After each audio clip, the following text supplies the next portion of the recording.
أخافك ربي وأرجوك ربي أحبك ربي وهذا شعاري. اعوذ بالله من الشیطان الرجیم. بسم الله الرحمن الرحیم. اما بعد، اولین شب قبر. دوستان عزیزم، تو بیشتر از 2 شب را در زندگی تجربه نخواهی کرد.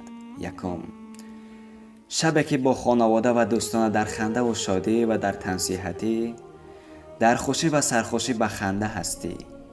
و شب دیگر اولین شب قبر است که در خوف و هراس از سوال و جواب هستی. شب تنهایی و شب بی همسر و فرزندان. آره، اول شب قبر شبی که شدت آن قامت عالمان ربانی و بزرگان را خمیده کرده است و قلبشان را به تپش واداشته است. شبی که پیغمبران و فرشتگان خدا را به شکایت و زاری کشانیده است. شبی که اگر تو را ترسانیدند و عملهایت را نپذیرفتند، بدان که بیچاره و بدبخت شدی. شبی که سرنوشت دائمی تو را معین خواهند کرد. شبی که صبح آن قیامت است و طلوع خورشید را دیگر در بر ندارد.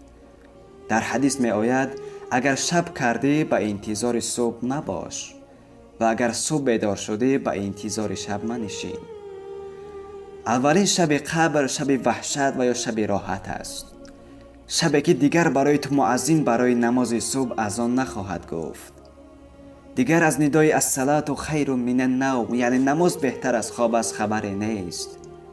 شبی که مؤذن صبح آن اسرافیل است. چون او ندا برآورد، استخوان‌های پوسیده تو از جا برمیخیزند و به دربار و مقام پروردگار عالمیان راست میایستند. الله میفرماید و بگذاریم بعضی آنها را آن روز که در هم آمیزند، در بعض دیگر و دمیده شود در سور، پس به هم آریم آنها را به هم آوردنیم. سوره کهف آیت 99. آره، نماز و روزه تمام شد. دیگر سحرخیزه و افطار وجود ندارد. آیا هیچ کس میداند که قیامت کی قایم میگردد؟ قایم شدن قیامت یکی از کلیدهای غیب است که علم آن را خداوند به خود خاص گردانیده است. چنانه که میفرماید به تحقیق نزد خداوند است علم ساعت و میفرستادد باران را و میداند آنچه که در رحم یعنی بطن مادر است. هیچ نفس نداند که فردا چه کسب خواهد کرد و هیچ نفس نداند که به کدام سرزمین خواهد فوتید.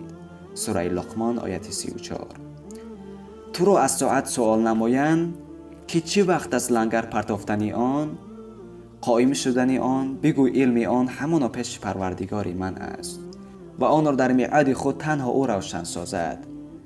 برای آن وزین آمد بر آسمان ها و زمین، قیامت نآید شما را مگر ناگهان. سوره اعراف آیت 187. تو را از ساعت سوال نمایند که چه وقت از لنگر پرتافتنی آن، تو از کجا بیتوانی آن را یادآور شوی؟ به سوی پروردگار توست پایانی آن. سوره نازعات آیت 42 و 44. وقتی که جبرائیل علیه السلام به پیغمبر صلی الله علیه و سلم گفت مرا از قیامت خبر بده، پیغمبر صلی الله علیه و سلم فرمودند سوال شونده در این موضوع آگاهتر از سوال کننده نباشد و نشانه های قیامت را برایش ذکر نمود. دوستان من، سخن را به همین خاتمه می دهیم تا نوارهای دیگر. الله سبحان است. و السلام علیکم و رحمت الله و برکاته.